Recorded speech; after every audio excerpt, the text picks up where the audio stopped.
پھر اس دعا میں سب سے پہلے جو ہے نوح علیہ السلام اپنی ذات کے لیے معافی مانگتے ہیں، رب اغفر لی، اللہ تعالیٰ مجھے معاف فرما دیں۔ لہٰذا پہلی بات سمجھنے والی یہ ہے کہ اللہ تعالیٰ سے سب سے اہم دعا جو مانگنی چاہیے وہ کیا ہے؟ اپنی معافی کا سوال کرنا چاہیے، کیونکہ جسے معافی مل جاتی ہے اس کو اس کے بعد سب کچھ مل جاتا ہے۔ اور پھر اپنی معافی مانگنے کے لیے کون سی ہستی دعا کر رہی ہے؟ جو اس وقت پوری دنیا میں سب سے بہترین ہستی ہے، یعنی کہ نوح علیہ السلام جس دور میں موجود ہیں اس وقت نوح علیہ السلام سے اعلیٰ انسان اس وقت دنیا میں کوئی موجود نہیں تھا۔ تو جب اتنی خوبصورت اور بہترین ہستی اپنی ذات کے لیے معافی کا سوال کر رہی ہے تو ہم میں سے کوئی انسان بھی اپنے آپ کو مستثنیٰ نہیں کر سکتا کہ مجھے معافی کی ضرورت نہیں ہے۔ اکثر لوگ ہم نادانی میں یہ بات بھی کر جاتے ہیں، میں نے کیا کیا ہے، میں نے تو کچھ کیا ہی نہیں ہے، میں کس بات کی معافی مانگوں۔ نہیں، یہ بہت بڑا دعویٰ ہے۔ ہم سے لازماً ایسا کچھ نہ کچھ ہو جاتا ہے، دانستاً یا غیر دانستاً، کہ ہمیں اس کی معافی اپنے رب سے مانگتی رہنی چاہیے۔ جب نبی علیہ السلام جیسی ہستی جو ہے وہ فرماتی ہیں کہ میں ایک دن میں 70 مرتبہ استغفار کرتا ہوں، تو پھر میں اپنے آپ کو کیسے جو ہے مستثنیٰ کر سکتی ہوں؟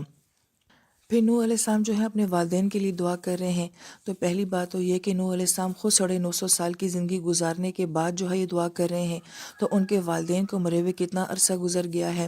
لہٰذا والدین چاہے کتنے ہی پہلے کیوں نہ دنیا سے چلے جائیں، اور اولاد چاہے کتنی ہی بوڑھی کیوں نہ ہو جائے، لیکن انسان کو اپنے ماں باپ یاد رہنے چاہیے اور ان کو اپنی دعاؤں میں ہمیشہ یاد رکھنا چاہیے۔ تو پہلی بات تو یہ کہ نبی کا اپنی دعاؤں میں جو ہے اپنے والدین کو یاد رکھنا، اور پھر بڑی اہم بات وہ یہ کہ کس وقت میں دعا مانگی جا رہی ہے؟ جب اتنے ٹینشن والے حالات ہیں کہ عذاب نے آنا ہے، کشتی تیار ہو چکی ہے، ایمان والے اس کے اوپر سوار ہو چکے ہیں، اور اللہ پاک کی طرف سے شدید عذاب جو ہے قوم پہ آنے والا ہے، مگر اس وقت میں بھی ایک نبی جو ہے اپنے والدین کو نہیں بھول رہے۔ تو ہم لوگ تو موبائل پہ ہی بھول جاتے ہیں، لیپ ٹاپ پہ بھول جاتے ہیں، اپنے بزنس کاروبار میں بھول جاتے ہیں، اپنی اسٹڈیز میں بھول جاتے ہیں، ہمارے پاس ماں باپ کے لیے ٹائم نہیں ہوتا ہے۔ لہٰذا ہم یہ کہتے ہیں کہ ماما اس وقت آپ نے مجھے تنگ نہیں کرنا، بابا اس وقت آپ نے مجھے تنگ نہیں کرنا، میں بہت ٹینشن میں ہوں۔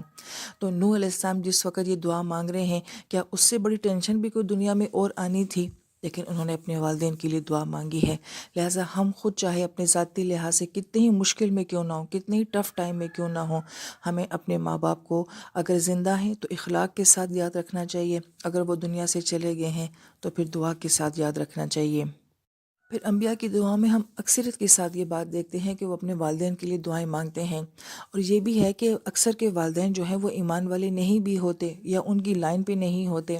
لیکن ہم یہ دیکھتے ہیں کہ نبی کبھی بھی اپنے والدین کی کمیوں کا تذکرہ نہیں کرتے کہ اللہ تعالیٰ میرے والدین میں یہ خامیاں ہیں، یہ کمیاں ہیں، تو ان کو معاف فرما دے، بلکہ وہ صرف یہ فرماتے ہیں کہ اللہ تعالیٰ ہمارے والدین جیسے بھی ہیں، جس طرح بھی ہیں، انہیں معاف فرما دے۔ یہاں سے بہت اہم بات سمجھنے والی یہ ہے کہ ہمیں یہ حق نہیں پہنچتا کہ ہم اپنے ماں باپ کو ڈسکس کریں، ان کی خامیوں کو ڈسکس کریں۔ بیٹی ماں کو بتائے کہ امی آپ تو خود نماز نہیں پڑھتی ہیں، آپ تو خود پردہ نہیں کرتی ہیں، آپ تو خود ایسے بات کرتی ہیں۔ اولاد کا یہ حق نہیں پہنچتا۔ ماں باپ کافر بھی ہیں تو اولاد ماں باپ کے کفر کو ڈسکس نہیں کر سکتے، انہیں دعوت دے سکتے ہیں مگر انہیں تانا نہیں دے سکتے۔ لہٰذا ابراہیم علیہ السلام آخری دم تک اپنے والد کے لیے دعا مانگتے رہے، جب تک کہ اللہ پاک کی طرف سے حکم نہیں آیا کہ اب آپ نے ان کے لیے دعا نہیں مانگنی ہے، مگر کبھی بھی اپنے باپ کو جو ہے وہ کفر کا طعنہ نہیں دیا، بت بنانے کا طعنہ نہیں دیا۔ لہٰذا بحیثیت مسلمان اور ایمان والے ہونے کے ہمیں اپنے والدین کو ان کی کسی کمی کا طعنہ نہیں دینا چاہیے، اور ان کو ان کا ماضی یاد نہیں دلانا چاہیے۔